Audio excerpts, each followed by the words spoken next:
62, but the 29.33 win off a near rails draw last week was certainly very good, Jace. He's only come out of mixed grade 6 and 7 company, but a greyhound that's showing above average ability. And if the pace is on and she can stay out wide, we've seen her use box 8 in the past. So she is a big price. She's got to step up in class, but she's certainly showing the ability to do so.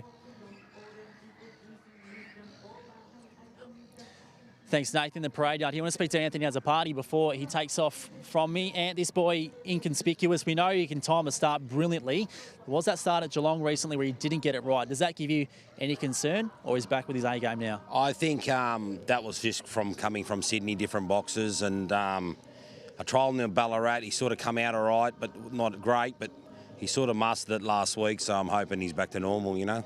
Good luck, mate. Thanks. I'll get a quick comment here from Brooke Anders. Brooke, this boy was superb at Shepparton in his last start. Have you woken him up tonight to get out of the boxes somewhat?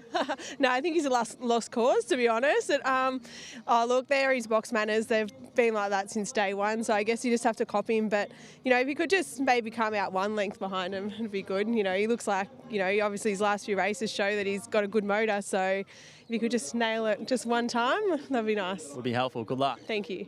Brooke Ennis there with Zipping Hopkins, who, as we know on that last start, absolutely bombed it. He got away horrendously, still won the race and still set good time. Certainly did, Jason. Most probably doesn't want to begin as well as Brooke wants him to begin. I think missing the kick here, dropping to the fence is certainly going to be the key. 4, 6, 5 and 2. I've gone Inconspicuous on top. I reckon he might be able to hold the speed battle here. We've seen him run a genuine 500 through the $1 Million Chase Series, and if he's able to get across the inside brigade and get on their lure, I think he's going to be hard to pick up. 4, 6, 5, 2, my numbers. I was chasing some value here with Poor Oswald on top. Just don't think there's a stack of genuine box speed in this field. There's good speed. Box speed is slightly different. So I went with him on top from Inconspicuous, who we spoke about here on Sky Racing Active. Wearing that run at Geelong, he was tardy to begin, but he's not that type. He usually gets away better. So expect that from him tonight. Third, I went to Zipping Hopkins, who's got a big motor. He won't get the start right. He's going to be back in the field. And fourth, number 5, I'm a Mustang. So 3, 4, 2 and 5 for me. Nathan, what's a pretty competitive race? Yeah, 4, 6, 5 and 2 for me. 4 on top, Inconspicuous. I think he can hold the speed battle and be hard to beat. And we'll get to Nathan Gretsch as well. Gretsch here, what's happening from a market point of view?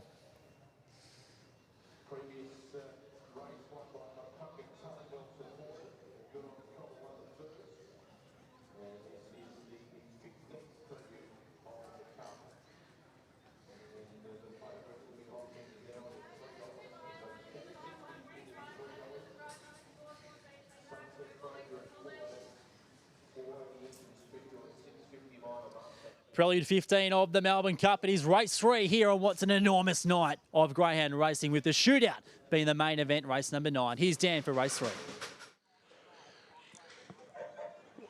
Favourite Zipping Hopkins into $3 from box number 2. Thanks, Pat. They're just about set. Prelude 15 of the Cup. $3 the 2, $4 the 6, $4.60 the 4. Green light, set. Ready to run. And away, Zipping Hopkins last to leave. Best out, I'm a Mustang. Fussling forward was Poor Oswald. And coming forward now, Sunset Fraser. They hit the first turn. Poor Oswald kept them out. Sunset Fraser on the outside. Railing through was Make No Promise. Next in the field was I'm a Mustang. Further back then to Fallon Bale and Zipping Hopkins. And 3 lengths Inconspicuous. Last Reality Best. It's Sunset Fraser onto the lead. Trying to come on now was Make No Promise. They've all jammed up. It's Sunset Fraser. Here comes I'm a Mustang late. It's going to be Sunset Fraser with the win. Sunset Fraser in a very busy finish has held off I'm a Mustang, and third's a photo. I Make No Promise. Zipping Hopkins, there's nothing in it. Poor Oswald next. Fallon Bale got past it on the line. Inconspicuous Reality Best. It was a very compact finish. 29.59 the time. Sunset Fraser wins his Melbourne Cup Prelude, and for a greyhound, Craig Salkin, who for the early part of his career was criticised for not being strong over 500 metres. Gutsy run tonight. Yeah, no, he really had to try hard tonight. You know, he didn't jump great, but he roared to the bend, and so I was just glad to see him get round the first bend safe. You know, it's always hard coming out from out wide here, but you know, to put in a run like that, very happy. You haven't had him too long. Of course, you're speaking on behalf of Jeff Britton. What sort of dog is he like at home, and he's sort of changed since he first arrived? Oh, he's just a really happy dog, you know. He's always happy to see you, quiet, beautiful dog in the kennel, you know. and he's fast, so that's always That helps. handy. Yeah, very helpful. Oh, mate, it's been a great night for your team so far. Mate, continue. Good job. Cheers, mate. Craig Salkin there, Nath, after the win of Sunset Fraser. He's a weapon. And as we spoke about before, can be a bit tardy, but his turn of foot after that, absolutely electric. Yeah, Jace, once again on the back foot on Box Rise like we've seen last week, but off the wide draw here tonight, was able to muster around, get outside of Paul Roswell, who's a hard dog to get past. He's not weak, but he was able to match motors with him down the back, crossover, approaching the home corner, and then be brave and fend off all challenges. Had some strong dogs coming at him in the run to the line. I'm a Mustang, certainly one of them. Her form of recent times is first class. She's certainly hit a rich vein of form for trainer Matt Lanigan. She's one to watch through the Melbourne Cup Series next week. Zipping Hopkins doing his best work late. We know that's the way he races. He's always going to be at the back early. He's always going to be flashing in the last 50. He was able to peel right out wide and close off strong. Look for him next week to draw a suitable race, sit behind the speed and close late and make no promises. A greyhound who's appearing, at the back end of his career. He's nearly 4 years of age. We've seen him up over 700. He's a model of consistency. He was closing off strong late as well. But Sunset Fraser, Jeff Britton brings up an early double and another high-speed runner gets through. Section's nowhere near as good as the first couple of races. 5:06, 18:65. Still bloody hot. Still good, 29 and 59 overall, but he was certainly a much cleaner effort and a run in transit than what we've seen him get last week, and he'll benefit once again off that run here tonight. Do you think he's prematurely getting stronger? And that might sound weird, and I'll explain myself here, because it feels like he's been around for some time, but it's just, I guess, that consistency of racing that gives us that impression. So he's not 3 years of age until March next year, but already a lot stronger than what he was through the early part of his career when we first got to know him. Yeah, start number 32 tonight, so he's had enough runs and residual fitness underneath his belt. He's had a lot of 500-metre work, at Wentworth Park, Albion Park.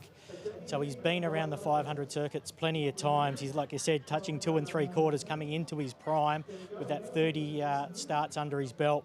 Can certainly run out a much stronger 500 than we've seen him in his earlier days. He just needs to get off the mat a little bit quicker for mine. He had the wide draw tonight and used it to full advantage. Inconspicuous was the one that didn't hit the lids again tonight. It was interesting to hear Anthony's pre-race comments that he just put it down to the Sydney boxes why he missed it at Geelong, but he once again was flat-footed on Box Rise tonight. So I'm sure Anthony will go to work and make sure his box work is at its peak for next week, but take nothing away. Sunset Fraser, a very good winner of Prelude number 15. He's won 15 races now, Sunset Fraser, and 5 of them have come from box number 6. Do you think he's less draw dependent than what he was once upon a time? Yeah, I think them stats of the wide draw being an advantage most probably suits the way he races, being just moderate away, but then having that high turn of straight line speed. As they were jamming up down the fence, he was happy to sit outside and whip around. So I think the wide draws certainly come to his full when he's got a clear passage down the outside. If he begins like that off an inside draw, he can be easily crossed, and I think that can be his undoing. So no doubt they'll be hoping for a little bit better work on Box Rise next week, but nonetheless, he's through, and it was an impressive win tonight. That it was in Prelude 15.